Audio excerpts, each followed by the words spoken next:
Greetings and salutations. We're back to talking about another series, and this one is a long-running series that's still going on today, just like Red Dwarf and other shows. In this case, Doctor Who.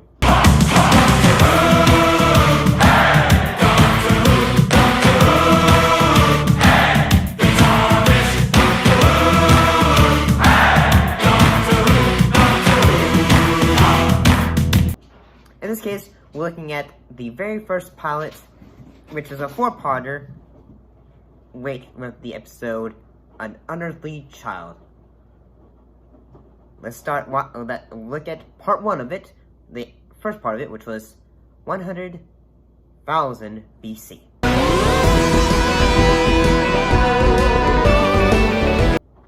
And what happened in it? Two school teachers investigate the personal life of one of their brilliant students and her mysterious grandfather.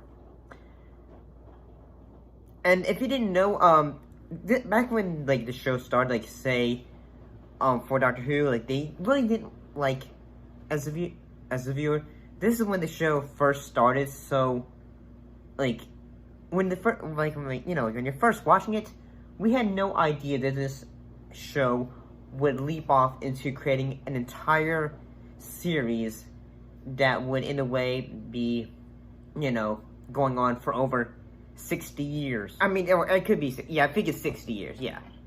And, yeah, say, the way the episode opens with, say, here's the first view of the TARDIS.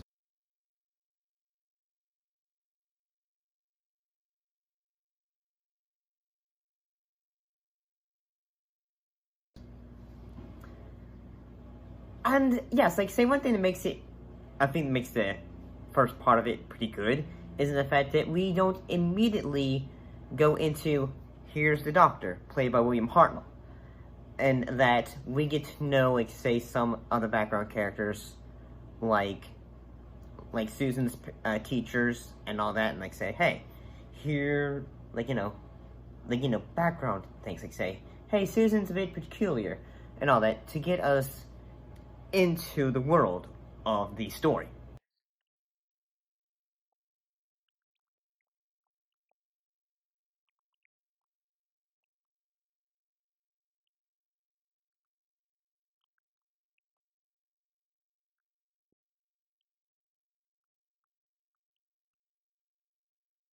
And heck, I even think, say, as the story goes on, when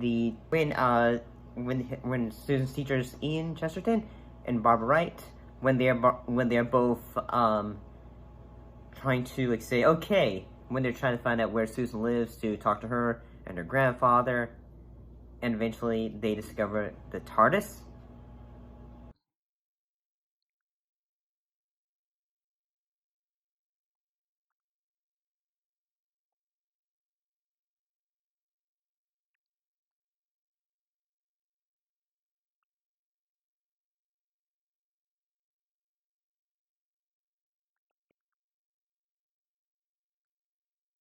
I gotta say, all that cinematography is honestly pretty good. Yeah.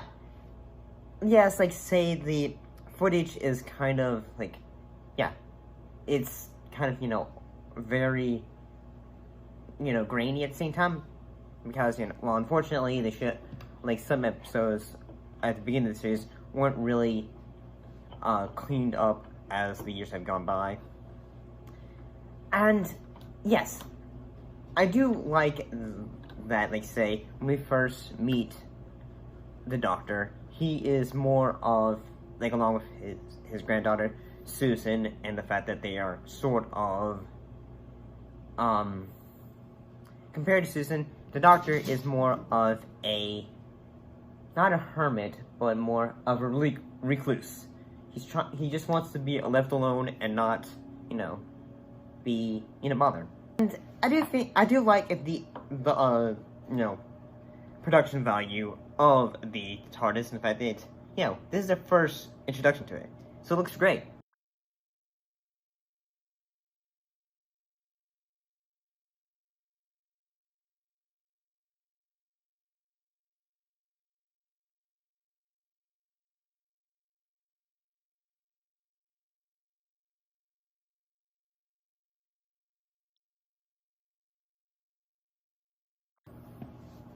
And yeah, so mostly the first part of the episode is basically them say, well, how do we get out of this machine?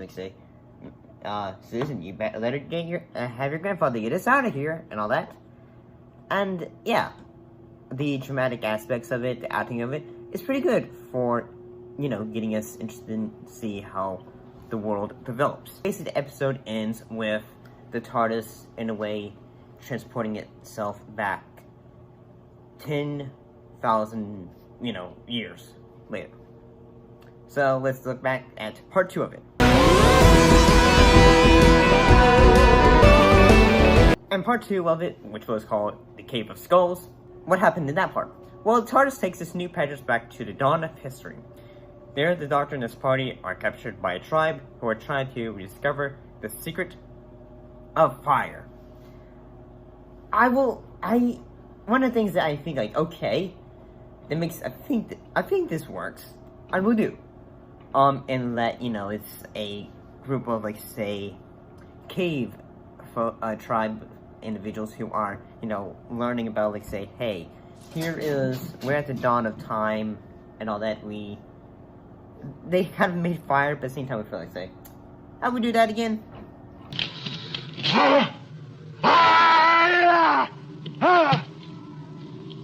Put on more of the dead fire. The old men are talking against you, sir. They say it would be better for the stranger Cal to lead us. Cal? They say you sit all day rubbing your hands together while he brings us meat. And yeah, basically the entire tribe is trying to say, okay, whoever makes fire can be the new chief. And yeah, basically the majority of the episode, at the beginning of it, they are all trying to say, who becomes new king, tribe leader. And everyone else, say the Doctor, Susan, and Ian, they are all trying to say, hey, we need to get back to where we came from and all that. And yeah, honestly, I think it's all the moments with the tribe works, and that okay, we get some background and all that for why we should care, or why should we oh, this is how they feel about everything that's going on in their world and all that. So moving on to part 3. And the third part of it, which was called the Forest of Fear. In this part, the old mother frees the Doctor and others on conditions they will leave the tribe and not make fire. The group attempt to return to TARDIS. Vazah and her follow them. And yes, I think the names of the tribe members are kind of goofy. But yes, you gotta understand that, this came out in the 60s, so it was very, it was really trying to say, okay, let's think of some very, tribe-y or, cave people names, I guess. And yes, I think whether it is the tribe sequences and all that are pretty good. Whether it is also, Zur, all the other tribes basically say, we must get rid of other mother, or old mother, to, say, this is how we become true people of tribe. And, yeah, I think all the acting in it is pretty good.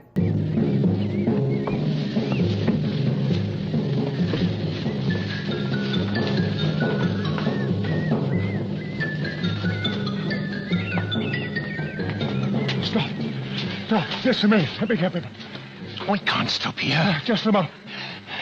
Look, we've got to go further I on. know that. I must get free, I must breathe. I honestly think the part 3 of it, the Forest of Fear, is pretty good.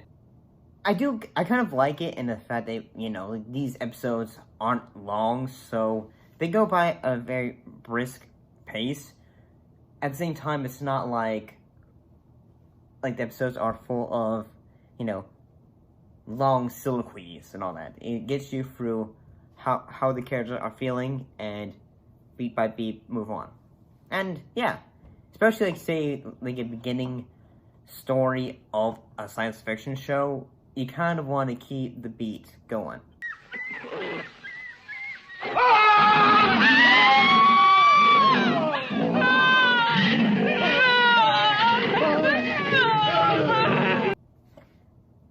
And, yeah.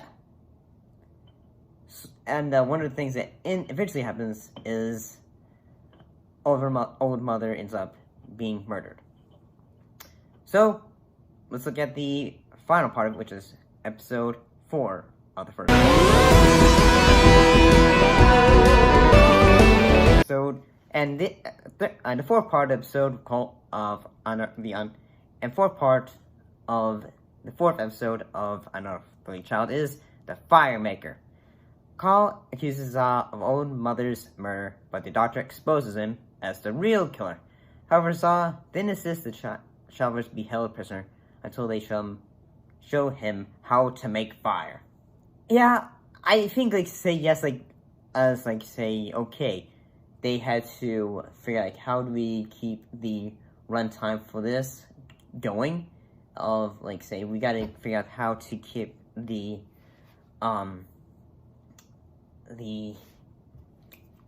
tribe people, you know, interested in, like, say, okay, this is how we get them intrigued to want to know how to create fire. And eventually they do.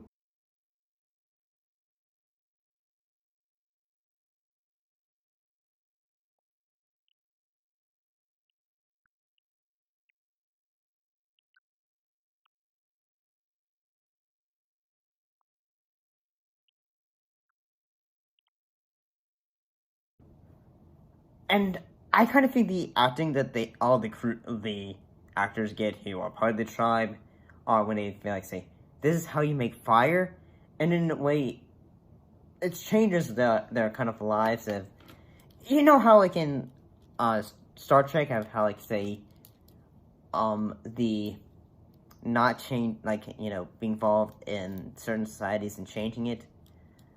I kind of like how, like, Doctor Who basically, in a way, says, okay, no, I'm going to try to change things for the better, even though the crew is basically trying to get it out of there. Which, eventually, they're able to do after they are able to say, hey, tribesmen don't matter.